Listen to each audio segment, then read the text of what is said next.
예배한다라고 하는 것은 하나님이 어떠한 분이신가를 제대로 아는 것인데, 하나님께서 어떠한 분이시고 내 삶에 어떠한 일을 행하셨는가, 오늘도 그래서 하나님의 이름으로 모인 저와 여러분에게 하나님께서는 진리의 말씀을 허락하시는 것이고요. 그러니 이 시간 저와 여러분은 그저 스쳐 지나가는 말씀으로 이 말씀 들을 것이 아니라, 하나님께서 이 어려운 세대 우리가 어찌 믿음을 우리의 삶으로 살아내야 할 것인지 교훈하실 때에 겸손함으로 그 말씀 듣고 그 말씀을 우리의 삶의 능력으로 살아내시는 여러분 모두가 되셔야 합니다.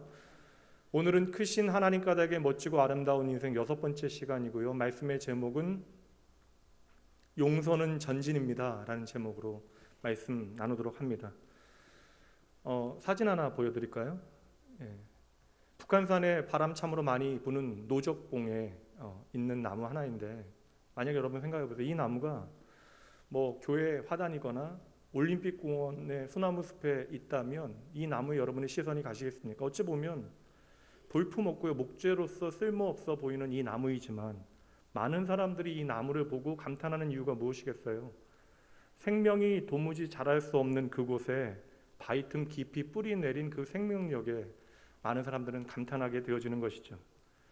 생명이라고 하는 것이 뿌리 내릴 수 없는 그곳에 뿌리를 내리고요, 어느새 늠름히 바람을 이기고 서 있는 그 나무의 생명력에 많은 사람들이 경이롭고 감탄하게 되어지는 것이고, 때때로 산에 오른 사람들이 나의 처지를 돌아보며 지치고 상한 마음에 나무를 보며 위로와 격려를 얻게 되어지는 것이 아닐까 생각을 해봅니다. 그러니 그렇게 어려운 땅에서 생명력을 유지한다라고 하는 사실만으로도, 다시 말하면 여전히 오늘도 존재한다라고 하는 사실만으로도 아름답고 값진 생명인 것이죠. 마찬가지 여러분, 오늘 저와 여러분이 무언가를 해내는 것이 아니라 오늘도 하나님의 은혜 가운데 존재한다라고 하는 것 자체가 아름답고 값지다라는 사실 잊지 마셔야 하는 것입니다. 오늘 방금 전에 보여드린 바위 틈에 뿌리 내린 그 소나무와 같이 당장은 볼품없고 아무것도 아닌 것처럼 보여지지만, 이 소나무가 오늘 말씀에 등장하는 다윗과 같아요. 영문도 모른 채로 왕으로 기름 부음을 받게 되어집니다. 그런데 실제로 왕이 되어지기까지 다윗은 참으로 모진 세파를 온몸으로 다 맡게 되어집니다. 유명한 비유이긴 한데 역사가인 아놀드 토인비가 한 책에서 사용한 비유인데요. 그게 정말 맞는지는 몰라요. 제가 물고기에 대해서 잘 알지 못하니까. 청어의 비유 아시나요? 청어를 산지에부터, 청어란 놈이 성질이 좀 급하기 때문에 산지에서 그 청어를 잡아서 운반 트럭에 수조에 넣고 이제 소비자까지 이제 운반을 하게 되어지면 대부분의 청어들은 죽게 되어진답니다. 그래서 그곳에 청어의 천적이 되어지는 바다 메기를 넣게 되어지면 청어 대부분이 아주 싱싱하게 살아서 산지까지 운반이 되어진다. 근데 여러분, 물고기 관련된 일을 하신 분들 혹시 있으신 말씀해 주세요. 이게 정말 맞는 얘기인가? 저는 모르니까. 근데 이게 만약에 맞다라고 생각할 때 저와 여러분이 이 물고기를 파는 생산자이거나 판매자이거나 이것을 먹는 소비자면 이게 참 신기한 이야기지만, 저와 여러분이 청어라고 생각해 보세요. 내가 매 순간 나의 천적이 되어지는, 내가 이겨낼 수 없는 그 매기에게 쫓기고 있다라고 생각하면 그것은 얼마나 스트레스 받는 일이고 고달픈 일이 되어집니까? 다윗의 상황이 그래요. 지금 간신히 그 척박한 바위 틈에 생명력을 더하기 위해서 뿌리를 내리기 시작했고 황무지에서 살아남기 시작했는데, 그의 삶에 천적과 같은 매기 사울이 끊임없이 그를 괴롭히고 있는 것이죠. 근데 참 신기한 것이, 이게 믿음의 세계인데 황무지 아무것도 없는 그 땅에서 다윗은 그럼에도 불구하고 생명력을 더하게 되어지고 성숙함을 더하게 되어집니다. 여러분, 믿음으로 이 세상 살아가는 게 어떠세요? 여러분, 쉬우세요? 그러니까 이게 신앙에 대한 고민 없이, 그러니까 6일은 내 마음대로 살고 주일날 하루 그냥 잠깐 1시간 예배 드리는 것 말고요, 내가 하나님의 백성이라는 사실을 깨닫고 하나님의 말씀이 보여주는 믿음의 삶을 그 6일의 시간 가운데 내가 온전히 살아드리기 위해서 결단하게 되어지면, 하나님의 자녀로 살아가는 저와 여러분을 향하여 세상은 악한 마음으로 때로는 돌을 던지고 때로는 우리가 용서하기 힘든 깊은 상처를 남기게 되기도 합니다. 그러나 성도 여러분, 오늘 바위 틈에 뿌리 내린 나무처럼, 그리고 오늘 우리가 살피게 될 다윗처럼 이 아무것도 없는 황무지에서 모든 악을 뚫고 생명력을 더하시는 여러분 되어주셔야 돼요. 그러니 이 말씀이 보여주는 그 믿음의 원리가 무엇인지를 여러분 붙잡아 내셔야 합니다. 이게 참으로 아이러니한 사실이긴 한데, 모든 것이 평안하고 잘 될 때에는 생각보다 우리의 마음이 절박하지 못해요. 그래서 모든 것이 다 평안할 때에는 우리의 신앙이 나태해지기 쉽습니다. 다윗도 그래요. 참으로 신앙생활 잘한 사람처럼 보여지지만 사울의 칼과 창을 피하여 도망다니는 그 10년의 세월 가운데서는 결코 그 신앙이 무너지지 않아요. 힘들긴 하지만 죄를 범하지 아니합니다. 도리어 그 모든 어려움 가운데 목숨 걸고 하나님의 품을 나의 도피처로 삼고 날마다 하나님 앞으로 나아가요. 그러나 그가 모든 것을 얻게 되어지고 그 마음이 편안해졌을 때에는 인생의 가장 어두운 사연이 그의 삶에 펼쳐지게 되어지는 것이죠. 그래서 황무지에서 그가 오직 하나님을 향해 가졌던 그 마음, 시편 18편에서 고백해내는데 함께 말씀 보도록 하죠. 나의 힘이신 여호와여, 내가 주를 사랑하나이다. 여호와는 나의 반석이시오, 나의 요새시오, 나를 건지시는 이시오. 우리의 고백을 함께 읽어볼까요? 나의 하나님이시오, 내가 그 안에 피할 나의 바위시오, 나의 방패시오, 나의 구원의 뿌리시오, 나의 산성이시로다. 내가 찬송받으실 여호와께 아뢰리니 내 원수들에게서 구원을 얻으리이다. 아멘. 다윗은 지금 도망자의 삶을 살아가고 있습니다. 그리고 말씀드린 대로 황무지, 아무것도 없는 쓸모없는 땅에 그의 인생을 거쳐 삼고 살아가고 있어요. 근데 다윗이 어릴 때 다윗에 대한 설명이 나옵니다. 그가 소년이었을 때 용모가 준수한 소년으로 말씀은 우리에게 보여주는데, 그 황무지에서 용모가 준수한 다윗에서 이제 겉늙어 보이는 청년이 아니라 그저 용모만 준수하였던 다윗에서 삶이 아름다운 다윗으로 자라나고 있다는 것이죠. 근데 여러분, 저는 이것이 기적이라고 여겨져요. 이렇게 모든 것이 결핍되어진 땅에서 어떻게 아름다운 사람으로, 특별히 믿음의 진보를 이루며 살아갈 수 있을까? 저는 참으로 그 비결이 궁금합니다. 참 재미있는 사실인데, 다윗은 아무것도 없기 때문에 도망자가 되어져서 황무지로 들어가요. 다시 말하면 아무것도 쓸모없는 땅, 내가 생명을 유지할 수 없는 황무지로 다윗이 도망가게 되어지는데, 모든 것을 다 가지고 있었던 사울왕이요, 내가 모든 것을 다 가지고 있음에도 불구하고 다윗 하나를 미워함으로 그 또한 황무지로 들어가게 되어진다는 것이죠. 그러니까 쫓기는 자나 지금 쫓는 자나 똑같이 황무지에 들어와 있어요. 근데 재미있는 사실은 무엇이에요? 도망자는 나날이 아름다워지고 쫓는 자는 나날이 시들해갑니다. 도망자는 날이 갈수록 빛을 더하게 되어지고 추격자는 날마다 빛을 잃어버리게 되어지니 이것도 참으로 아이러니한 사실이 아닐까라는 생각을 하게 되어져요. 사람마다 언어 습관이라는 게 있잖아요. 주로 여러분들 사용하는 언어, 그리고 우리가 사용하는 말의 어떠한 태도나 언어의 습관이 우리의 삶의 가치를 드러내는 경우가 참으로 많이 있습니다. 저도 저 나름의 그런 언어의 습관들이 있고 주로 자주 사용하는 그런 표현들이 있는데, 제가 생각해보기에 저는 형용사나 부사어들 많이 좀 사용할 때가 많더라고요. 일상적인 표현을 사용할 때. 그래서 제가 좀 자주 사용하는 단어 가운데 하나가 아름답다. 관계에 대한 이야기를 할 때나 어떠한 사람에 대해서 이야기할 때 아름답다라는 표현을 많이 씁니다. 그래서 얼마 전에도 며칠 전에 참으로 좀 아름다운 삶을 살아온, 벌써 아름답다고 표현하네요. 참으로 선한 삶을 살아온 한 사람에 대한 다큐멘터리를 보면서 저도 모르게 참 아름답다라는 말을 연신 드네었는데, 좋아하는 것을 표현할 때 아름답다고 표현하는 거 어찌 보면 상투적일지 몰라도 제게는요 엄청난 감탄이 되어지는 것이고 엄청난 칭찬이 되어지는 말이에요. 아름답다라는 표현이요. 특히 여러분, 신앙과 인생에 대한 표현할 때 아름답다라고 이야기하게 되어지면 그 의미는 참으로 깊어집니다. 그래서 저는 개인적으로 능력 많은 신앙인 참으로 멋지다라고 생각하지만, 능력 많은 신앙인보다 제가 흠모하는 신앙의 모습은 아름다운 신앙인입니다. 근데 이 아름답다라고 하는 것은 저 개인적인 판단일 뿐만 아니라 저는 이게 바로 하나님의 마음, 하나님의 감성이 아닐까라는 생각을 해봐요. 저는 이 하나님의 마음이라고 하는 단어와 이 감성이라고 하는 표현이 참 좋아요. 왜냐하면 하나님께서는 이러한 인간적인 우리만 알 수 있는 감성으로 당신을 표현하실 필요가 없는데, 저와 여러분이 하나님이 어떠한 분이신지, 또한 어떠한 일을 행하셨는지, 그 일을 통하여 하나님께서 무엇을 보여주고 싶으신지를 우리의 인간적인 감성을 통하여 표현해 내실 때가 많다라는 것이죠. 하나님께서 이 땅을 창조하시는 내용이 창세기 1장과 2장입니다. 근데 여러분, 하나님께서 천지를 창조하시는 내용은 하나님께서 얼마나 전능하시고 능력이 많으신가를 보여주는 것이 아니에요. 하나님이 하나님 되심은요, 성경에 기록되어진 당신의 어떠한 능력을 통해서 우리에게 증명되어지는 것이 아닙니다. 사실 하나님이 하나님 되심을 우리에게 증명하실 필요가 없어요. 그런 여러분, 하나님의 천지창조의 모든 이야기는 누구를 향한 마음이에요? 오늘 저와 여러분을 향한, 인생을 향한 당신의 마음인 것이죠. 내가 너희를 이렇게 귀하게 여긴다. 그래서 하나님께서 천지를 창조하신 다음 이 땅에 인생을 창조하신 다음에 가장 먼저 터뜨리셨던 어떤 인간적인 감성, 탄성이 있습니다. 그게 뭐예요, 여러분? 잘 아시는 심이 좋다, 터브 메오드. 이건 심이 좋다, 심이 아름답다. 저와 여러분이 하나님의 형상대로 창조되어진 하나님 보시기에 심이 아름다운 존재임을 여러분 기억하셔야 돼요. 그리고 하나님께서 우리의 존재가 심이 아름다워질 수 있도록 오늘도 예수 그리스도를 통하여 성령 하나님의 역사하심을 통하여 우리의 삶을 아름답게 다듬어가고 계심을 믿으셔야 합니다. 그래서 성경 안에는 많은 믿음의 사람들이 등장하고 있고요.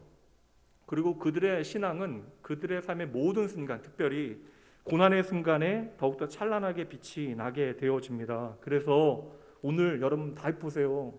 가끔씩 저한테 이런 얘기 하시는데, 내가 이렇게 열심히 신앙생활하는데 왜 내 삶이 이렇게 풀리지 않느냐? 저한테 하소연하셔도 제가 드릴 수 있는 답변이 없어요. 그래도 저는 여전히 하나님께서 우리 성도님 사랑하신다는 말씀밖에 드릴 것이 없습니다. 우리의 삶의 형편과 상관없이 하나님은 저와 여러분을 사랑하신다고요. 오늘 다윗이요, 하나님께서 너무나 사랑하셨어요. 그러나 그의 인생은 아무것도 없는 황무지와 같은 인생을 살아간다고요. 그 황무지의 도망자의 삶을 살아가는데, 이렇게 말도 안 되는 참으로 고난의 인생을 살아가는데요, 그의 얼굴이 건늙어 보이거나, 그러니까 이건 제 표현이긴 하지만 그가 날마다 쇠잔해지는 것이 아니라 10년의 삶을 통하여 그럼에도 불구하고 전혀 망가지지 않았다는 거예요. 전 이게 참으로 놀랐거든요. 이 정도 어려우면 스스로 포기하고 자포자기할 것 같은데, 망가질 것 같은데 도리어 아름다운 모습으로 조금씩 성장해 나갑니다. 인생 사셨으니까 아시잖아요. 그렇게 꽃다운 나의 청춘도 인생의 어려운 모든 세찬 바람 맞게 되어지면 어느새 내면이 상처 있고 우리의 외모도 망가지게 되어집니다. 근데 여러분, 이게 우리 개인의 문제로만 끝나면 좋은데, 그렇게 우리의 내면이 상처받게 되어지면요, 이 상처는 우리 안의 문제로만 끝나는 것이 아니라 또 다른 사람들에게 상처를 남기게 되어지는 것이죠. 근데 다윗은 그렇지 않았다는 거예요. 다윗이 가장 어두운 삶의 순간을 살아갔던 그 순간에 도리어 상처받은 많은 사람들이 다윗에게 모이게 되어지고, 다윗은 내가 아무것도 가진 것이 없을 그때에 그들에게 위로가 되어져요. 이것이 바로 하나님의 은혜의 증거입니다. 그리고 하나님은 그 모든 황무지에서의 말도 안 되는 삶의 형편을 통하여 다윗을 아름다운 하나님의 사람으로 만들어 가시는 것이죠. 저는 그래서 하나님께서 만드실 우리의 내일이 기대가 되어집니다. 여러분, 그것을 바라보셔야 돼요. 그리고 우리는 그것에 주목해야 하는 것입니다. 다윗의 황무지 생활이 여러분 10년이에요. 10년. 10년이에요. 이 팬데믹 1년 반도 우리가 이렇게 견디기 힘든데, 다윗은 10년을 아무것도 없는 황무지에서 쫓기는 인생을 살아갑니다. 10년의 세월 내내 내 목에 칼이 들어오는 매일의 일상을 살아내고, 그리고 여러분, 그렇게 쫓기면서 좀 좋은 소식 들리면 좋은데, 다윗은 매일같이 우라통 터지는 소식, 나를 배반하는 사람들의 이야기만 날마다 듣게 되어져요. 이렇게 망가질 만한 일들이 날마다 벌어지고 있는데 다윗이 망가지지 않았다라는 것이죠. 여전히 하나님 보시기에 아름다운 사람으로 남고 있는 것입니다.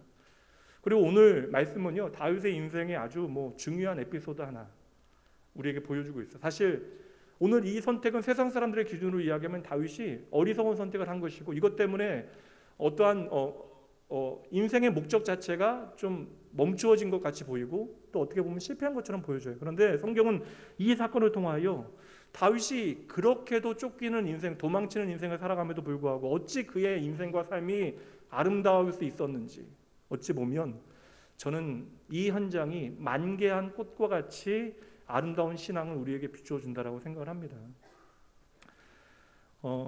결국 여러분 말씀 들으시면 여러분의 삶이 변화해야 되잖아요. 다윗이 어떻게 살았는가를 우리가 아는 것은 사실 어찌 보면 우리의 삶이 그렇게 큰 빅딜이 아니에요. 중요한 일이 아닙니다. 오늘 말씀을 함께 나누며 그 말씀이 여러분 안에 살아있는 하나님의 음성이 되어줘야 하는 것이고, 그 음성 앞에 여러분의 삶의 결단들이, 감격들이 담겨져야 돼요. 주여, 우리에게도 이러한 신앙의 아름다운 결단들이 있게 하여 주시옵소서.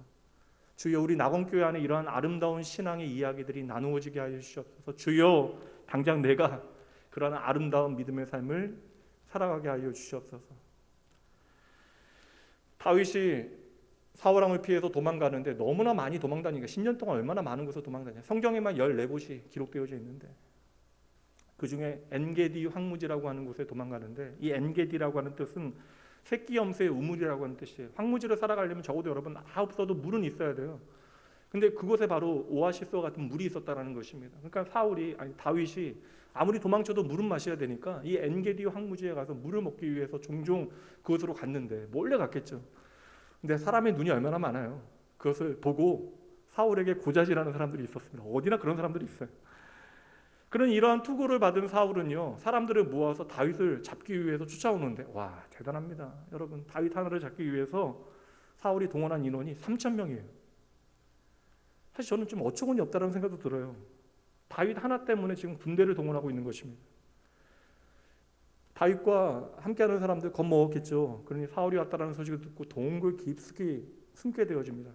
그 사이의 동굴은요, 몇천 개의 동굴이니 잘만 숨으면 어떻게 보면 숨어 있을 수 있어요. 다윗은 지금 한 줄기 빛도 들지 않은 어두운 동굴 안에서 어찌 보면 이 동굴보다 더 깜깜한 나의 앞날을 생각하면서 낙담했는지도 몰라. 내가 어찌 이 모든 어려움을 헤쳐나가야 하는지 걱정하고 있었을지도 모릅니다. 할 수 있는 게 없잖아요. 그 순간에 가만히 숨죽이고 그냥 앉아 있는 것, 그것 말고는 선택의 여지가 없는 그런 상황입니다. 아무 소리도 안 나야 되잖아요. 근데 그때 갑자기 인기척이 들리는 거예요. 동굴 입구에서. 동굴 안에 누군가 급히 들어옵니다. 얼마나 겁났겠어요. 근데 그럼 누구예요, 여러분? 자세히 보니까 아니, 사울 아닙니까? 끝장났잖아요. 자세히 보니까 혼자예요. 성경에 보니까 사울이 다윗을 쫓다가 배탈이 난 겁니다. 그 배탈 난 사건은 아무것도 아닌데 우리의 일상의 작은 사건이 하나님의 역사의 사건과 연결되어진 지점이 있잖아요. 그러니까 배탈 난 거예요. 갑자기 배탈이 나고 얼마나 급했는지 부하들 다 지쳐두고 혼자 굴 속으로 들어와서 이제 해결하기 위해서 들어온 것입니다. 이게 점심 가까워지는데 죄송해요, 여러분. 상상을 하지 마시고요. 근데 하필 여러분, 수천 개의 동굴 가운데 하필해서 들어온 동굴이 다윗과 다윗의 용사들이 숨어있는 동굴로 지금 사울이 들어온 거예요. 이거 세상 사람들 기준으로 얘기하면 재수가 없어도 이 정도 재수 없기 쉽지 않잖아요. 많은 동굴 가운데 하필이면 다윗과 그 부하들이 숨어있는 동굴로 들어올 건 뭡니까? 그리고 그 순간 반대로 얘기하면 다윗과 다윗의 사람도 얼마나 놀랐겠어요. 이제 끝장났다. 사울과 사울의 수천 명의 사람들이 우리를 쫓기 위해서 지금 수색 중인데 사울이 나타난 거예요. 그런데 보니까 혼자 나타나고, 또 얼마나 황당한 일이 이어집니까? 급히 뛰어 들어온 사울이 왕의 겉옷을 벗어두고 주저앉아서 이를 보는 거예요. 무방비 상태가 되어진 것이죠. 무장을 해제한 거예요. 그러니까 단순하게 얘기하자고요. 이 모든 상황을 우리가 분명하게 정리할 수 있습니다. 어떻게 정리할 수 있어요? 이 공간이요, 엔게디 광야의 이 한 동굴에서 기가 막힌 역전의 기회, 기가 막힌 그러한 절호의 기회가 다윗에게 모든 것을 다 뒤바꿔버릴 수 있는 기회가 주어진 거예요. 절대 오지 않을 기회. 당연히 다윗의 부하들이 다윗을 향하여 설득하기 시작합니다. 하나님께서 이 모든 억울함을 풀 수 있는, 사울을 죽일 수 있는 절호의 기회를 주셨습니다. 그게 4절 말씀인데 4절 말씀 풀면 이런 거예요. 다윗이여, 우리가 쫓길 때마다 사울과 싸우자고 했습니다. 그러나 그때마다 당신은 아니다, 하나님의 때가 아니다, 하나님의 때가 있다라고 하셨습니다. 그렇다면 그 하나님의 때가, 당신이 말한 하나님의 때가 지금이 아니겠습니까? 설득력 있어요, 없어요, 여러분? 이런 상황 자체도 말이 안 되지만 지금 이 말이 얼마나 설득력 있는 말이에요. 그 급박한 상황 가운데 모든 다윗의 사람들이, 다윗과 함께하는 사람들이 이러한 이야기를 하니, 그렇게 설득하니 다윗도 어느 정도 마음이 움직였던 것처럼 보여요. 성경은 그 말 이야기 안, 다윗의 마음이 움직였다 하지 않지만 전 다윗의 마음이 움직였다고 생각합니다. 왜요? 그 다음에 다윗이 뭐예요? 낮은 포복으로 기어가기 시작해요. 그리고 낮은 포복으로 기어가서 사울의 그 겉옷의 한 자락을 칼로 베어냅니다. 여기까지는 의도가 있잖아요. 분명 의도 없이 한 게 아니잖아요. 보통 여러분 왕의 겉옷이라고 하는 것은 왕권을 상징하는 거예요. 그런데 여러분 여기까지가 중요한 것이 아니라 성경은 갑자기 다윗이 사울 왕의 겉옷을 베어낼 때의 그의 마음을 설명해요. 갑자기. 그게 5절 말씀입니다. 그리한 후에 사울의 옷자락 뱀으로 말미암아 뭐라고 여러분? 다윗의 마음이 찔렸다. 이게 여러분 납득이 가세요? 이 순간에 어떻게 마음이 찔리냐고요. 이 순간. 그러니까 떨렸다. 두근두근 거렸다. 심장이 뭐 쿵 떨어지고 그런 거는 가능해도 여러분 왕의 겉옷을 베어내는 그 순간 마음이 찔렸다. 다윗의 용사들이 지금 다윗의 그 행동을 이해할 수 있을까요? 왜 이렇게 무기력한가? 왜 이렇게 너그러운가 이해할 수 없습니다. 근데 그 순간에 오직 다윗만큼은 내가 잘못했다라고 하는 자책과 후회 그리고 죄책감을 경험했다라는 거예요. 그렇게 마음이 찔린 그 순간 다윗은 다시 부하들에게 엄히 이야기하는데 그게 6절 말씀이에요. 자기 사람들에게 이르되 내가 손을 들어 여호와의 기름 부음 받은 내 주를 치는 것은 여호와께서 금하시는 것이니 그는 여호와의 기름 부음을 받은 자가 됨이니라 하고 하나님께서 기름 부으신 하나님의 사람을 치는 것은 옳은 일이 아니다. 다시 말하면 절대 사울의 손을 대지 말아라. 여기까지 여러분 이 스토리 처음 들으시는 분들 계세요? 뭐 물론 계실 수도 있지만 뭐 이 자리에 계신 분들이 이 이야기 처음 듣는 분은 안 계실 것 같은데요. 저도 수백 번 들었고 또 여러 번 설교했고요. 그리고 저는 이 이야기 그 유치원 때 이야기 처음 들은 것 같아요. 사실 이거 얼마나 재밌는 얘기예요, 여러분. 이 이야기 자체가 얼마나 그 세팅이나 스토리 구조가 얼마나 재밌습니까? 여러분 유아들이 좋아하는 얘기 뭐예요, 여러분? 6살, 7살짜리 애들이 자녀가 없으십니까? 6살, 7살짜리 애들이 뭐 좋아해요? 어떤 얘기 좋아해요? 저희 딸이 4살, 5살, 6살 때 좋아했던 캐릭터 있어요. 방구쟁이 뿡뿡이. 그 유치원 애들은요 방구 이야기 뭐 똥 이야기 그런 거 하면 되게 좋아합니다. 죄송해요. 점심시간 죄송합니다. 근데 저는 그거 되게 재밌는 얘기거든요. 이 이야기는. 근데 그럼에도 불구하고 어린 나이 때부터 이 이야기 참으로 좀 마지막에 아쉬웠어요.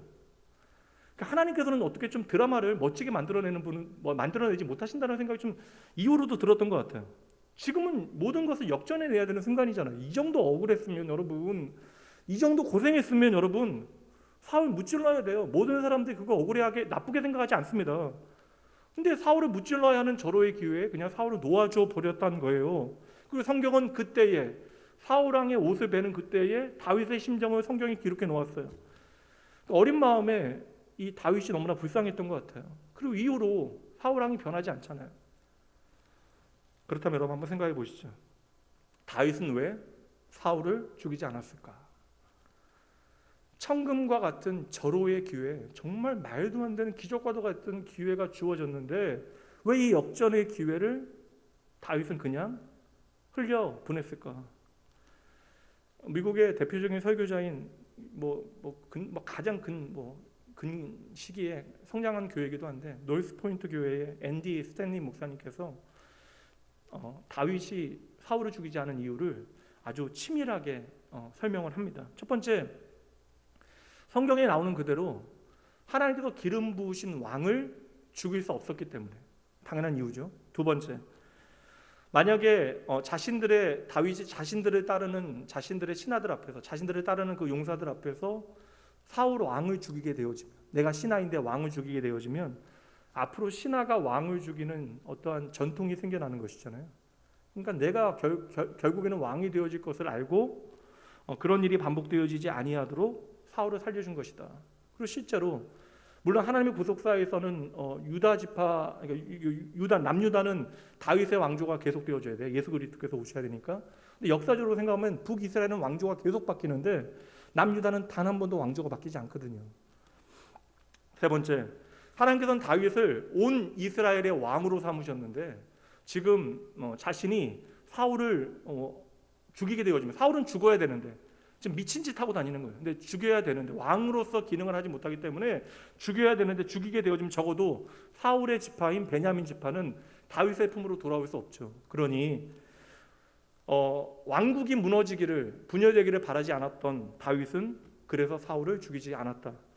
너무나 논리적이고 너무나 합리적이고 너무나 멋진 해석 아니에요? 근데 저는 그냥 단순히 생각했어요. 여러분, 그 짧은 순간에 다윗이 그 많은 생각을 할 수 있었을까요? 그렇게 치밀하고 다윗이 그렇게 계획적인 사람이었다면 밧세바를 범하는 일 같은 건 하지 않았겠죠. 만약에 그 찰나의 순간에 다윗이 이 모든 일들을 계획했다면 다윗은 말 그대로 사람이 아닙니다. 영웅이 되어줘야죠. 그래서 저는 오늘 말씀에 다윗을 보고 인노라면 우리의 삶의 실천적인 의미로, 그러니까 실존적인 의미로 오늘 나를 괴롭히는 존재들에 대해서 떠올려 봐요. 오늘 나를 괴롭게 하는 사람들, 그래서 내가 미워하고 있는 사람들 다들 있잖아요. 그러니까 오늘 말씀 좀 대충 들으셔도 되는 분들 있어요. 단 한 번도 사람 미워하지 않은 사람들, 내 삶에 그 누구도 내가 원수 삼지 않고 미워한 적이 없는 분들은 오늘 말씀 좀 대충 들으셔도 됩니다. 그런 분들은 아예 손 드시고 말씀 읽으셔도 제가 이해할게요. 나에게는 미움이 없다. 그렇게 얘기하시는 분들이 더 잘 들으셔야 합니다. 그래서 저는 오늘 말씀 보면서 다윗이 얼마나 대단한 사람이다, 이러한 반응은 사실 오늘 말씀에 대한 좋은 반응이 아니에요. 오늘 말씀은 오늘 저와 여러분에게 실천적으로 이렇게 묻고 있습니다. 당신도 다윗처럼 용서할 수 있겠습니까?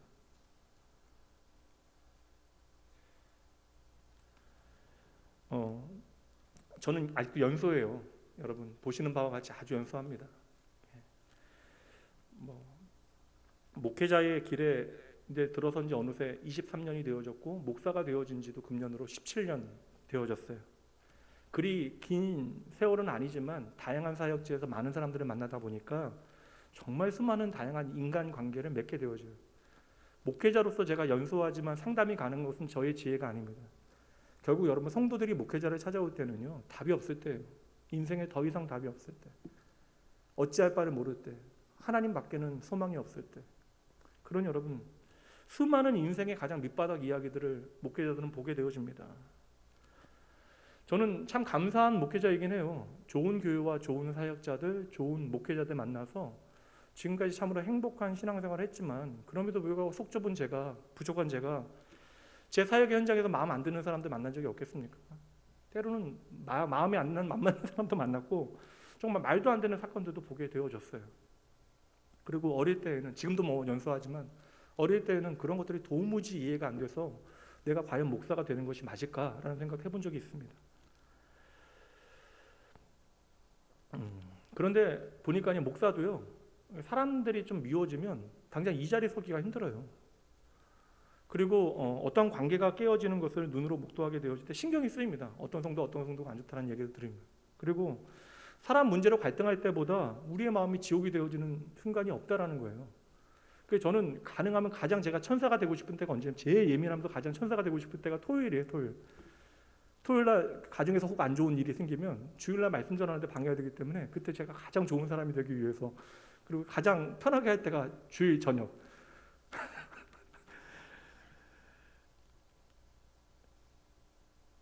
제가 목사가 돼서 감사한 것 하나는요, 인생의 많은 문제들을 눈으로 보게 되어지니까 기도밖에는 답이 없다는 사실을 정말 발견했어요.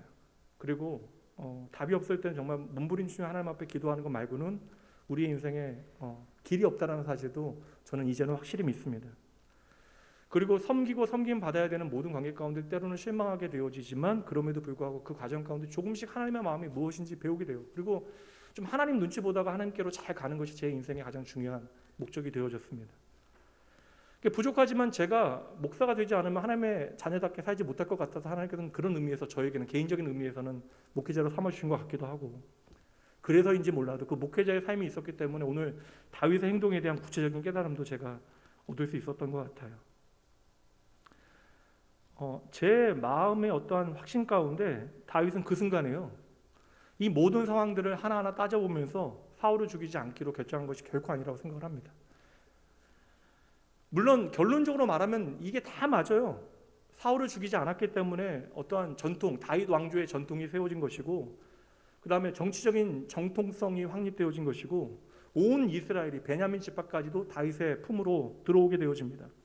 그러나 여러분, 결론적으로 그렇게 되어졌다 할지라도 적어도 다윗은 그 순간에 모든 것을 다 내다본 것이 아니에요. 그래서 저는요, 이 다윗의 선택은 어떠한 논리적 판단이 아니라 신앙적인 결단이었다라고 확신해요.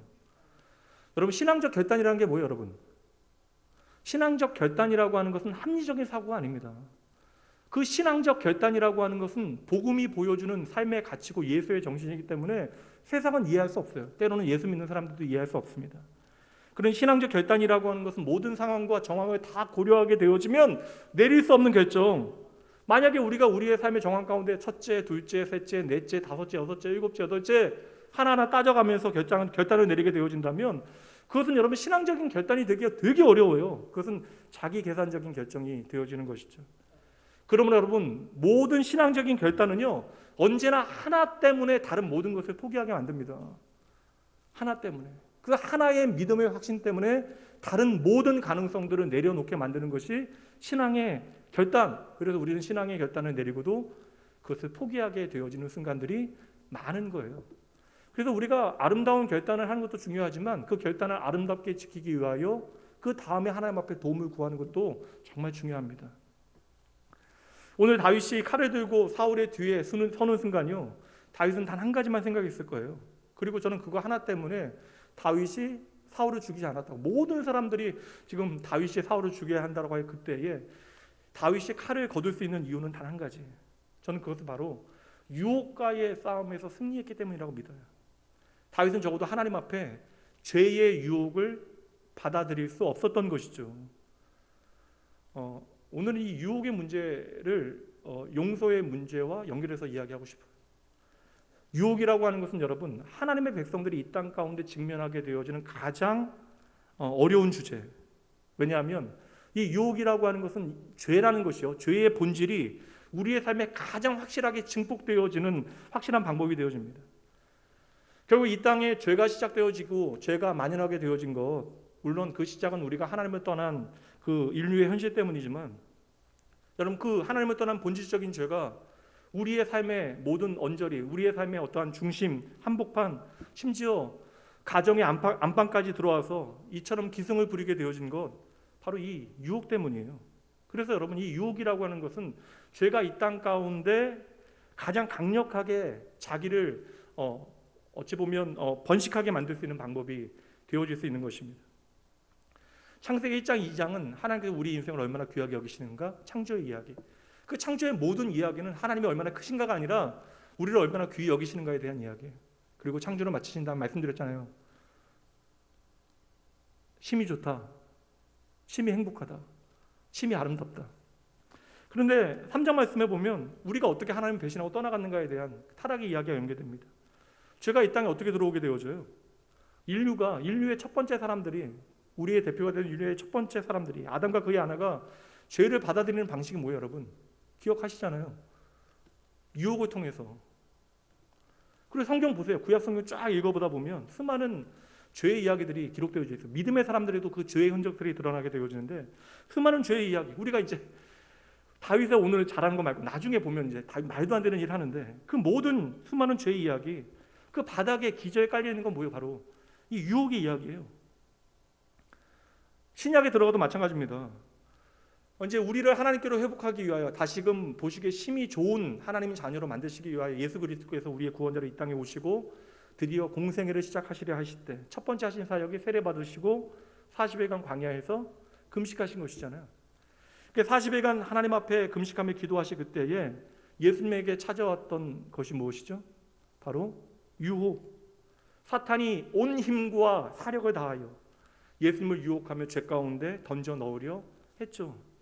그러나 예수님께서 오직 하나님의 말씀으로 그 모든 유혹을 이겨내시고 이 땅에 새로운 하나님의 구원의 역사를 시작하신 것입니다. 우리가 어찌 이 모든 유혹을 승리할 수 있는가를 예수님께서 첫 번째 사역으로 우리에게 보여주셨다고요.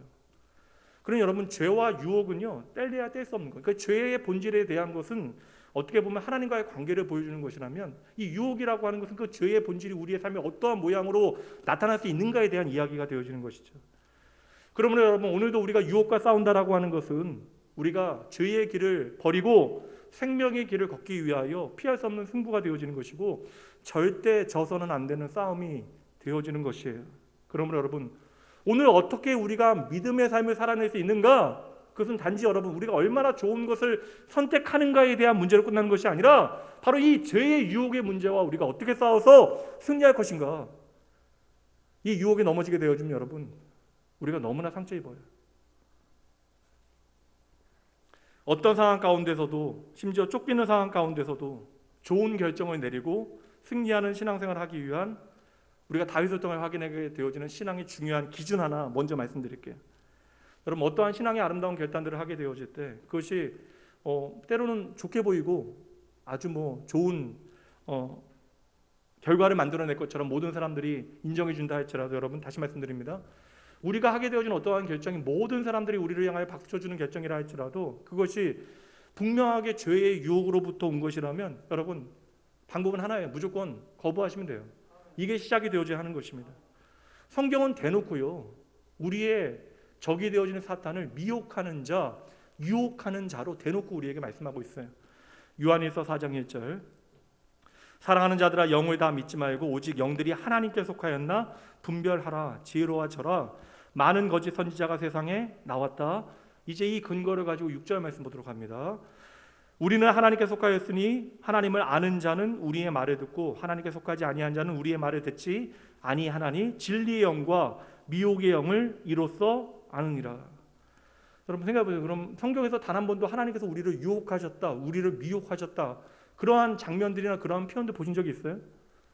하나님을 일컬어 유혹하시는 분, 미혹하시는 분. 여러분 하나님은 결코 우리를 유혹하시는 분, 미혹하시는 분, 우리가 감당하기 어려운 시험을 던져놓으신 분이 아니라고요. 하나님은 언제나 우리의 길과 진리, 생명이 되시면 여러분 믿으셔야 합니다. 하나님께서 우리가 때로는 따라갈 수 없는 길 가운데 불러내시긴 해요. 그러나 우리를 속이지 아니하신다고요. 때로는 하나님께서 우리를 설득하십니다. 그러나 우리를 유혹하시는 분이 아니시라고요. 여러분 기억하셔야 돼요. 언제나 우리의 삶에 유혹과 미혹을 던져놓는 것은 사탄입니다. 그래서 죄의 자리를 평안한 자리로 둔갑시켜요. 우리가 여기 머물러야 잘 살겠구나. 그리고 지켜야 하는 믿음의 자리를 절망과 실패의 자리인 것처럼 오해하게 만들어요. 여기 있다가는 내가 큰일 나겠구나. 어찌 보면 저는 이 팬데믹이 우리의 신앙의 기초가 얼마나 연약한가를 확인하는 자리라고 생각을 해요. 그런 성도 여러분, 아무리 그럴듯하고 좋아 보여도 그것이 분명히 나에게 유혹으로 다가온다면, 아니 내 마음으로부터 걷잡을 수 없는 유혹을 느끼기 시작한다면 그 첫 번째 스텝은 분명합니다. 무조건 거부하셔야 돼요. 동감하지 않으시는 것 같으니까 제가 억지로라도 따라하시게 하셔야 될 것 같아요. 따라해 보세요. 죄의 유혹은 무조건 거부해야 합니다. 그렇다면 여러분 오늘 다윗의 삶에 찾아온 모든 사람들이 박수쳐주고 이제 내가 절호의 기회라고 여겨지는 그 상황 가운데 그 유혹에 넘어지지 않을 수 있는 비결 우리가 살펴볼 터인데 그러면 우리의 삶의 수많은 죄의 유혹 가운데 가장 강력한 유혹이 무엇일까? 이제 강력하다라는 것은요 한 번 걸려 넘어지게 되면 우리의 삶에 아주 치명타를 안기는 그런 유혹들이에요. 다시 말하면 내가 그 유혹에 넘어지게 되어질 때 하나님으로부터 가장 멀리 떠나가게 되어지는 것. 신앙이 왜 흔들려요? 하나님은 변함없으신데 우리는 오해하는 거예요. 하나님이 변하신다고. 늘 변하는 건 우리인데 하나님이 변하신다라고 오해하는 것이잖아요. 그럼 여러분 우리가 유혹에 넘어지게 되어질 때 하나님으로부터 우리가 가장 멀어지게 되어지는 그 유혹은 무엇일까요? 어떻게 먹는 거 저는 사실 좀 먹는 거 좀 좋아하긴 하거든요. 맛있는 거 먹으면 행복해지잖아요. 그래서 저는 스트레스 받으면 좀 맛있는 거 먹긴 하는데 초콜릿 같은 거 좋아해요. 조금씩 줄여야 되는데. 근데 맛난 음식에 대한 유혹이 아무리 크다 한들 그것이 우리 인생을 망가뜨리지 않는다고요. 그러니까 바꿀게요. 우리 인생을 크게 망가뜨리지 않는다고요. 체중 관리 저는 합니다. 먹는 거 좋아하니까 체중 관리도 하는데 그게 몸무게 왔다 갔다 해요. 이제 체중 관리를 시작했는데 만약에 유혹을 제가 참지 못해서 한밤중에 하루 종일 잘 참다가 밤 10시 정도 돼서 라면 2개를 끓여 먹는다면 여러분 그게 큰 문제냐고요. 큰 문제인 것처럼 찾아보시면 안 돼요. 라면 2개 밤 10시에 끓여 먹는 게 무슨 큰 문제예요. 제 인생 그것 때문에 무너지지 않아요. 망가지지 않아요. 그냥 그날 좀 배 더 부를 거고 다음날 아침에 좀 속 안 좋겠지만 그냥 다음날 조금 더 덜 먹으면 돼요. 아무 문제 되지 않아요. 꼭 날마다 먹겠다는 건 아닙니다. 그럼 여러분 우리의 삶에 우리가 참을 수 없는 유혹은 어떤 것들이에요? 여러분 그 유혹에 우리가 넘어지게 되어지는 순간 내 삶이 지옥과 같이 변하는 그러한 유혹들. 그게 진짜 유혹이에요, 여러분. 저는 그 유혹이 오늘 다윗에게 주어진 유혹이라고 생각을 합니다. 피하기 어렵거든요. 모든 사람들이 괜찮다라고 얘기해 주니까. 쫓기는 다윗뿐만 아니라 오늘 저와 여러분에게 가장 강하게 다가오는 유혹, 그 견디기 힘든, 참기 힘든 유혹이 저는 미워하고 싶은 유혹, 복수하고 싶은 유혹이라고 생각해요. 이 자리 여러분들 가운데 미움과 복수가 유혹이라고 생각하시는 분들 계세요? 많은 분들이 그런 생각하지 못하셨을 것 같아요. 저는 이 복수라고 하는 유혹이 우리 인생 가운데 가장 무섭고 강한 유혹이라고 저는 확신합니다. 억울한 일 당하면 누군가에게 대갚아주고 싶은 마음, 나도 상처받으면 그에게 상처 주고 싶은 마음, 심지어 여러분 내가 사랑했던 그 사람, 그 이유 때문에 가장 미워하게 되어지는 이유도 바로 이러한 이유예요. 때로는 분노가 올라올 때는 이성을 잃어버릴 정도로, 뚜껑 열릴 정도로 참기 어려운 감정들 전에도 한번 나누었는데, 오래전에 한 장로님께서 성경 공부 모임이었는데, 그때 이제 교회 생활에 대한 성경 공부, 제자 훈련의 교회 생활에 대한 부분이었어요. 그러니까 교회 안에 좀 화합과 일치, 그러니까 피스메이커에 대해서 이제 평화를 만드는 사람들, 다려놓는 사람들이라는 주제로 성경 공부를 할 때 장로님께서 오래된 이야기 한번 해주시더라고요. 도움이 많이 됐습니다. 장로님께서 40대 초반에 이제 교회 안에 어릴 때부터 같이 자란 한 집사님하고 사업을 하셨는데, 이게 사실 그러다 보면 문제가 생기잖아요. 사업을 하다가 크게 손해를 봤는데, 사실 장로님 입장에서 이제 설명하시는 거에 따르면 그분이 잘못을 하신 거라는 거예요. 근데 교회 안에서 내가 이제 가족들 부모님 다니시고 자기 여기서 자랐고 또 자녀도 교회에 있으니까 분란 일으키지 않기 위해서 참는데, 근데 그렇게 손해를 끼친 그 사람이 너무나 아무렇지도 않게 교회 내에서 행동하는 거 보니까 너무 그냥 화가 나고 분이 나는데, 그냥 분을 내지 못한 거예요. 이렇게 목회자와 장로의 가정에다 뭐 이렇게 또 자녀들 있고 그러니까 막 끙끙대면서 표현도 못하고 그리 지나가는데, 근데 이게 되냐고요. 도무지 마음이 답답하고 견딜 수가 없더래요. 그냥 잠이 안 오더래요. 도무지 잠도 안 오고. 어떻게 할까요?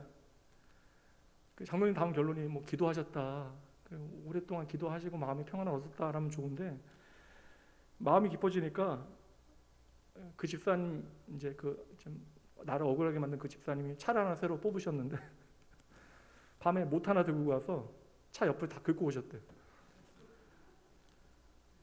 대단하시죠? 근데 저는 되게 공감됐거든요. 그게 충분히 가능성 있는 이야기. 요새는 어려워요, 그렇죠? CCTV 있고 그러니까 여러분 그러시면 절대 안 됩니다. 그런데 이렇게 못돼 먹은 사람에게 내가 좀 이렇게라도 복수하고 나면 그렇게 큰 손해 아니니까 내 마음이 시원해지지 않았는데, 그때부터 장로님 말씀하시기에 내 마음이 지옥으로 변하더래요. 저 사람이 잘못됐는데 그날로부터 내가 예배가 안 돼요. 기도가 멈추더래요. 저는 너무나 잘 이해가 갑니다. 여러분, 안갚음은요 결코 우리의 삶을 자유하게 하지 못합니다. 미국의 1차 대각성 운동을 이끌었던 조나단 에드워드 목사님이라는 분 계세요. 제가 20대 때 그분 참 좋아해서 20대 중반에 로이드 존슨 목사님과 조나단 에드워드 목사님 많이 읽었어요. 20대 중반부터 한 후반까지 그 책 많이 읽었습니다. 조나단 에드워드 목사님 우리나라에도 많은 영향을 미치신 분이에요. 왜냐하면 조나단 에드워드 목사님의 대북 운동 당시에 젊은 청년들이 조나단 에드워드 목사님을 통하여 인생을 결단하게 되어져요. 그 결단했던 청년들이 여러분 잘 아시는 아펜젤러 선교사, 그리고 언더도 선교사예요. 그들이 이 땅에 처음으로 와서 복음을 전하게 되어집니다. 그런 엄청난 신앙적 거장이 조나단 에드워드 목사님이신데, 그분이 쓴 인생의 말년에 쓴 결단이라고 하는 글이 있어요. 근데 그걸 보면 참으로 의아합니다. 그 인생의 대단한 거장이, 영적 거장이 인생의 거의 마지막 순간에 남긴 글들이 너무나 소박해요. 뭐 길긴 하지만 몇 개만 소개해 보면, 나는 결단한다. 시간을 허비하지 않고 최선을 다할 것을. 나는 결단한다. 내 삶의 마지막 순간에 후회될 일을 더 이상 결코 남기지 않을 것을. 근데 그의 결단 가운데 마지막에 가장 인상적으로 와닿았던 게 있어요. 마지막에 이렇게 적혀 있으면, 나는 결단한다. 복수를 하기 위한 것은 어떤 일도 하지 않을 것을. 그 엄청난 영적 거장으로 한 시대와 나라를 변화시켰던 그 영적 지도자도 내 마음에 복수의 유혹으로 힘들어졌던 순간들이 있었다라는 거예요. 그래서 그의 인생의 마지막 결단이 내가 결코 복수하지 아니하겠다라는 결단을 하였던 것입니다. 조나단 에드워드 목사님도 아셨던 것이죠. 어떤 인생도 하나님 앞에 연약하다라는 사실, 그리고 인간의 삶을 망가뜨리는 가장 강렬한 유혹이 바로 미움, 복수라고 하는 사실을 아셨던 거예요. 여러분, 별 볼 일 없는 것 아닙니다. 그 장로님 말대로 아무리 사소하고 별일 아닌 것처럼 여겨진다 할지라도 내 주위에 있는 모든 사람들이 그 정도는 괜찮다, 그 정도는 당해도 싸다 이야기한다 할지라도 우리의 마음 가운데 복수를 꿈꾸고 복수를 계획하고 그 복수를 실행하는 순간 우리는 어느새 하나님의 은혜와 내가 전혀 상관없는 사람처럼 느껴진다라는 거예요. 예배가 어려워져요. 기도가 어려워집니다. 오늘 다윗이 사울을 죽일 수 있는 절호의 기회를 잡고도 불구하고 잡음에도 불구하고 사울을 죽이지 않은 이유가 바로 이것이에요. 사울이 얼마나 지독한 인간이에요. 얼마나 여러분 비열한 인간입니까? 아무 잘못도 하지 않았다고요. 도리어 나는 정직하게 최선을 다하여 사울왕과 나라를 위하여 노력했는데 끝까지 사울은 다윗을 죽이기 위해서 노력하고 또 노력합니다. 그럼 여러분 다윗이 상처 안 받았냐고요? 말씀 보면 다윗이 온통 상처받은 이야기 있어요. 심지어 시편 말씀 있으면 영혼까지 탈털 털리게 되어집니다. 그래서 많은 시편 말씀에 보면 사울왕 때문에 다윗이 받은 깊은 상처가 하나님 앞에 고백되어져 있어요. 오늘 저와 여러분 그렇게 억울한 일이 별로 없는 것 같고 뭐 다윗의 입장이 아니니까 우리 이야기 아니까 우리가 그냥 아멘하고 넘어가지만 만약에 생각해 보세요. 여러분이 다윗의 입장에 서 있었다면 사울을 용서할 수 있으시겠습니까? 여러분들은 모르니까 저는 말씀드릴게요. 저는 안 될 것 같아요.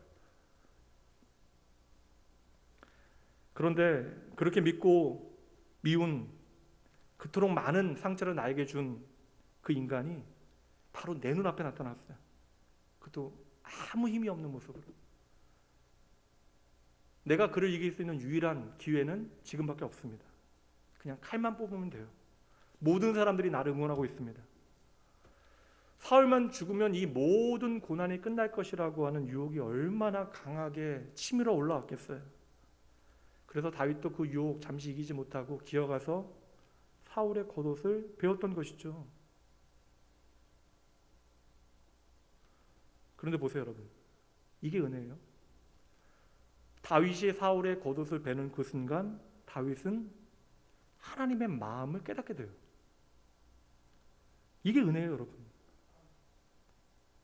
내가 그릇된 선택을 할 때 내 마음에 하나님의 말씀과 음성이 울리기 시작해요. 다윗은 그 순간에 왜 멈췄어요?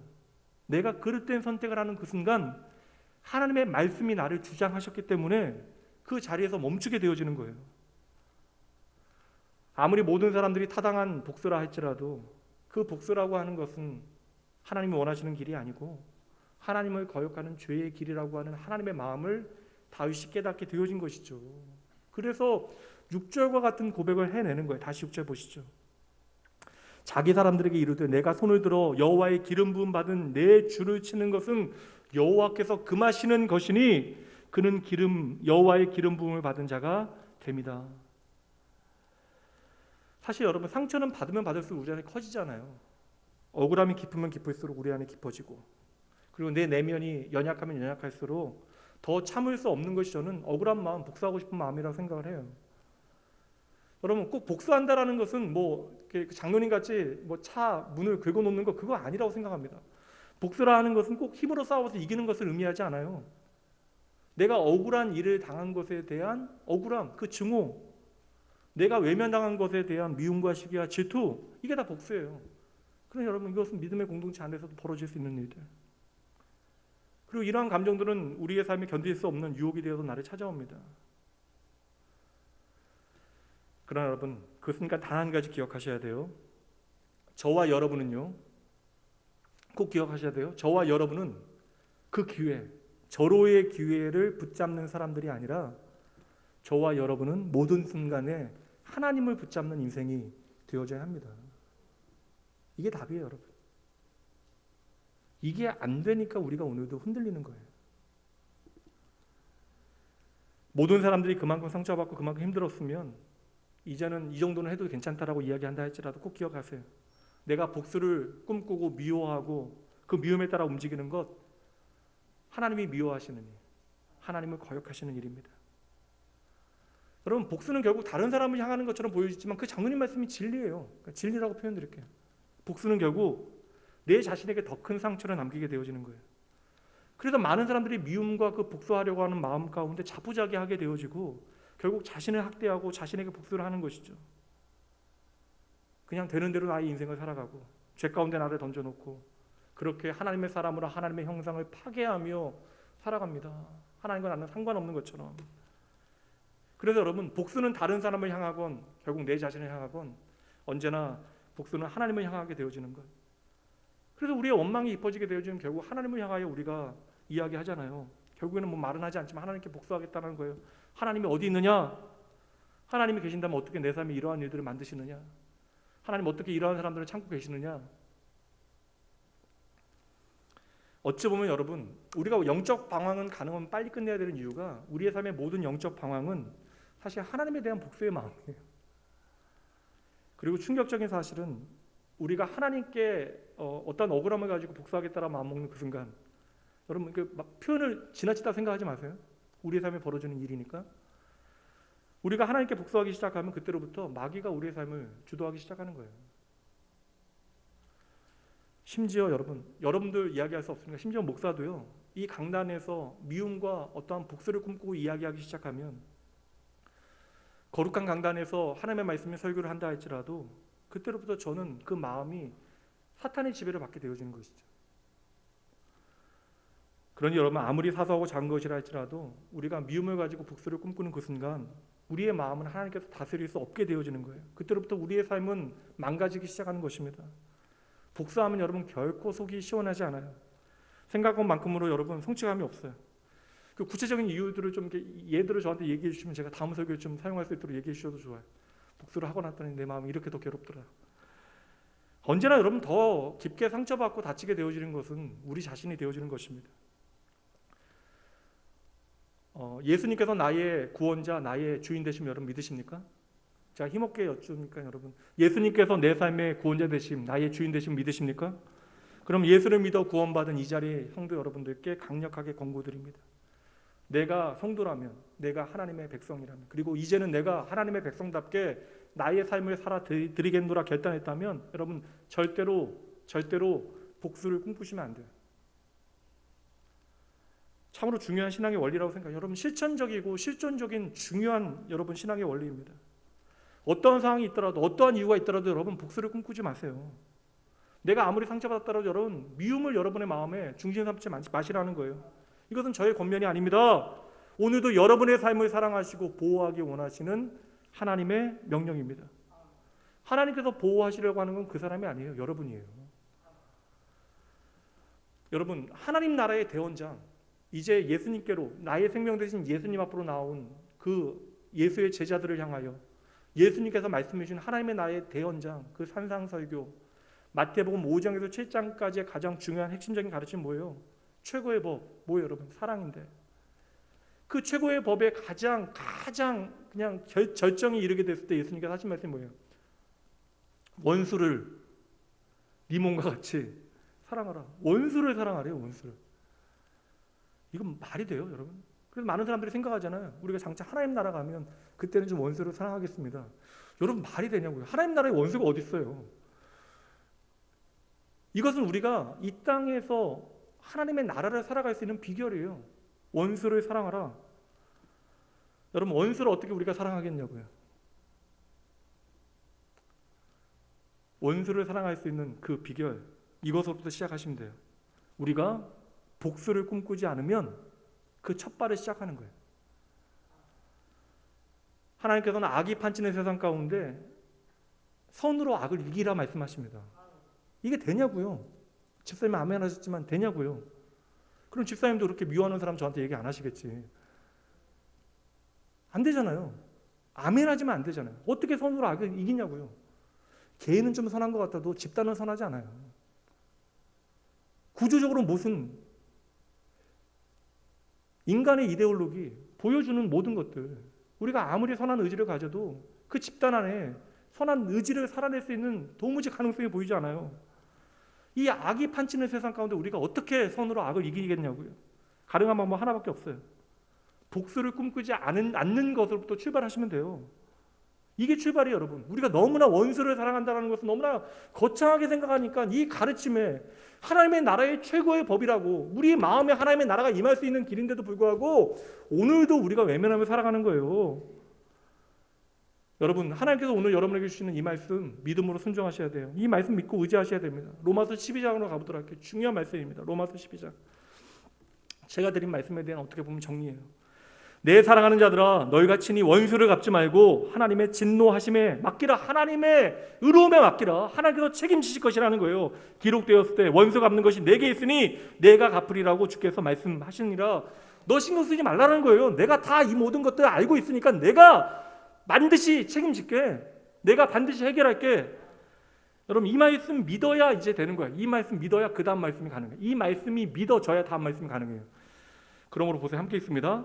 내 원수가 줄이거든 먹이고 목마르거든 마시게 하라. 그리함으로 내가 숯불을 그 머리에 쌓아 놓으리라. 그 결론이 21절. 함께 있습니다. 악에게 지지 말고 선으로 악을 이기라. 아멘.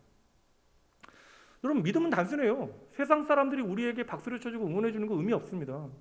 하나님께서 그거 옳다라고 얘기해야 의미 있는 거예요. 내가 오늘 복수를 꿈꾸지 않는 순간 우리는 선으로 악을 이기는 그 첫걸음을 내딛게 되어지는 거예요.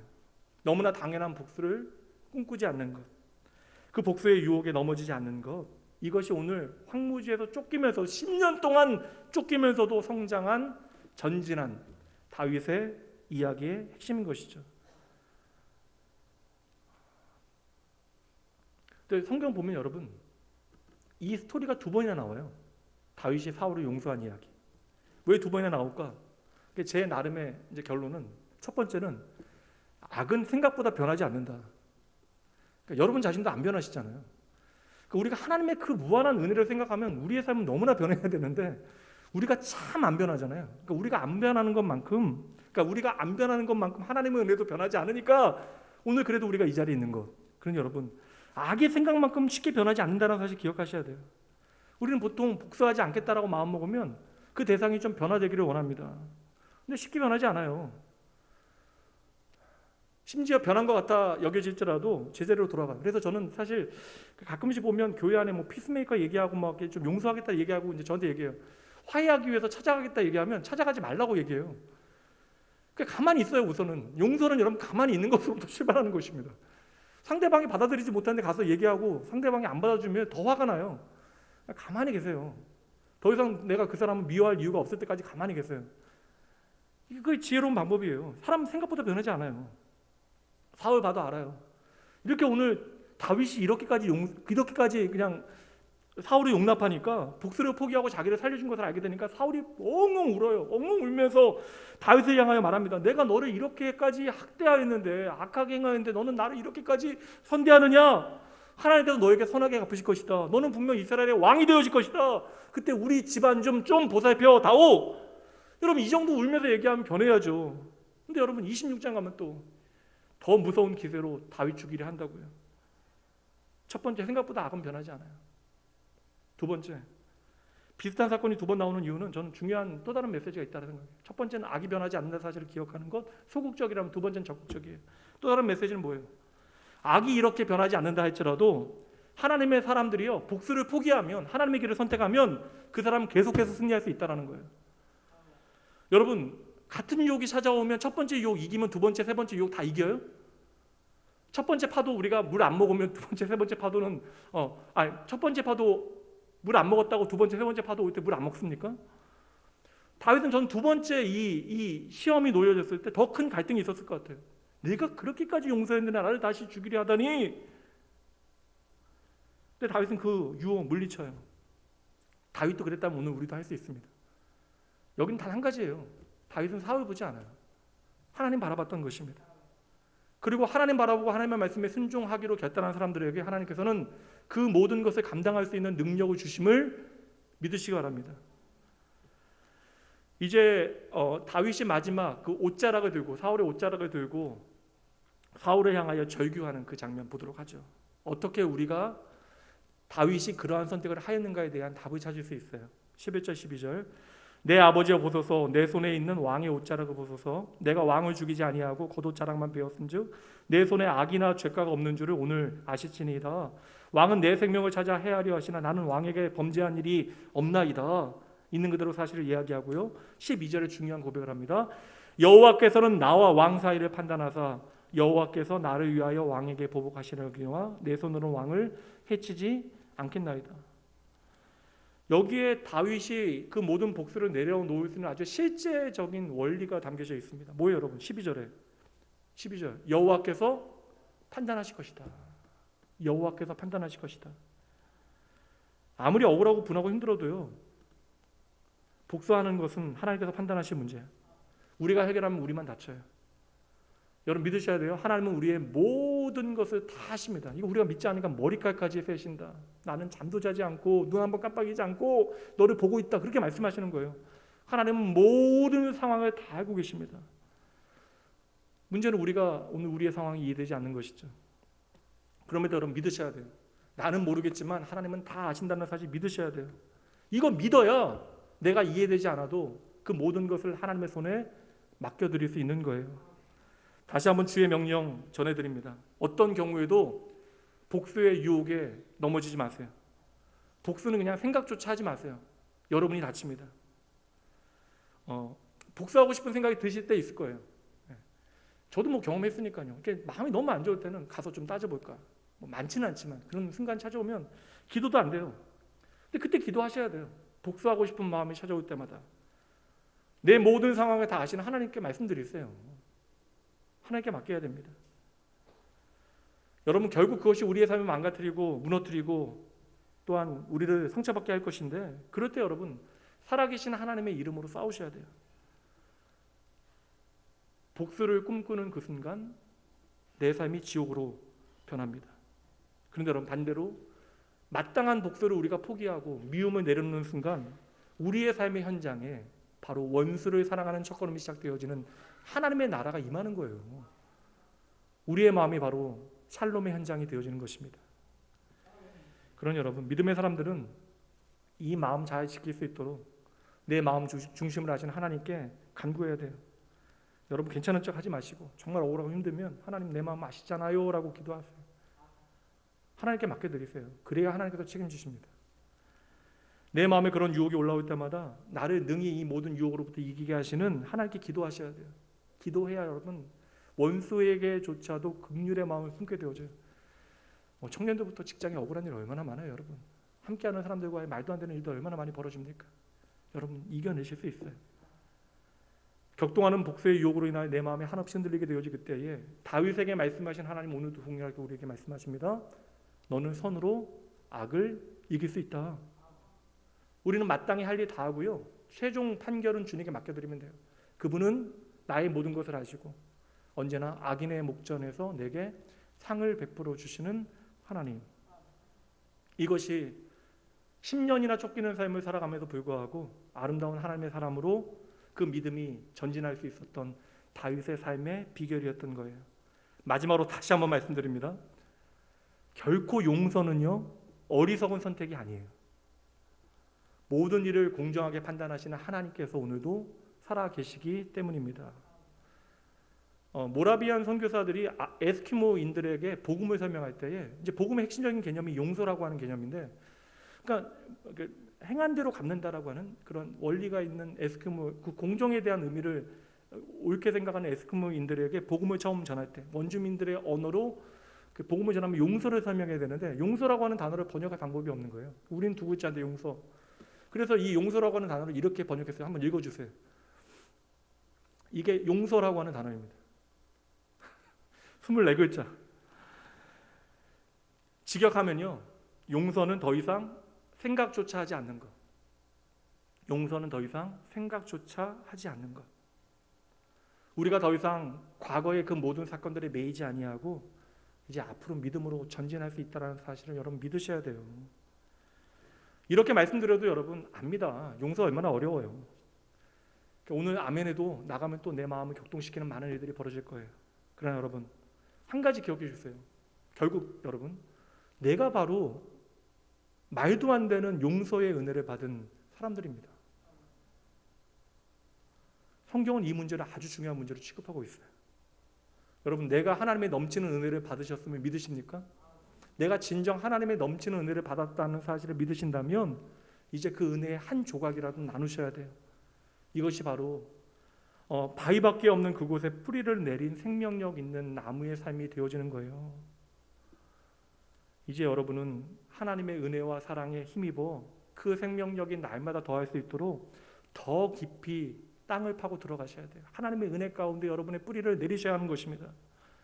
마지막으로 말씀드립니다. 사울을 통해서 배우시고 다윗을 통해 배우세요. 사울이 그랬던 것처럼 우리는 말도 안 되는 하나님의 은혜를 입었어요. 이것이 우리의 모든 원수 갖고 싶은 마음을 내려놓게 만드는 것입니다. 사울이 그랬던 것처럼 우리는 은혜를 입었습니다. 그렇다면 이제 다윗이 그랬던 것처럼 그 은혜를 기꺼이 조금씩이라도 나눌 차례가 되어진 것이에요. 이 한 주 여러분의 삶의 자리에서 하나님의 샬롬이 임하는 아름다운 믿음의 역사가 펼쳐지게 주님의 이름으로 축복합니다. 제가 잠시 여러분 위해서 기도할게요.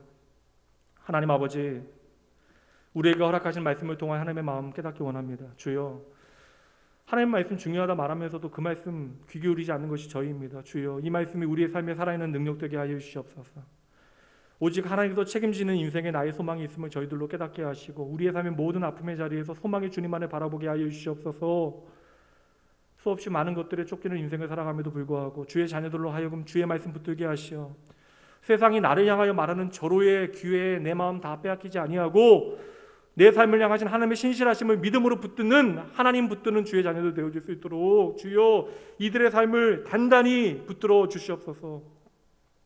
당장 내 마음을 뒤흔드는 유혹이 내게 닥쳐온다 할지라도 오직 하나님의 말씀이 보여주시는 믿음의 길 저희들 잘 걸어가겠습니다. 내가 아무것도 할 수 없노라 고백하게 되어지는 그 순간 나를 하나님의 백성답게 자녀답게 만드실 하나님의 소망 가운데 바라보고 이제 새롭게 우리에게 주어지는 그 한 주 오직 믿음으로 주님의 시선 안에 거하는 인생 되어질 수 있도록 주여 동행하여 주시옵소서. 도무지 내가 힘이 없는 그때에도 내 삶에 먼저 찾아와서 이제는 순종의 아름다운 열매를 맺어갈 수 있도록 친히 내 삶을 인도하여 주시는 나의 길과 진리, 생명 되신 예수님 이름으로 간절히 기도합니다. 우리 이 시간 하나님 앞에 헌금 봉헌할 것인데 여러분 잠시 기도하시고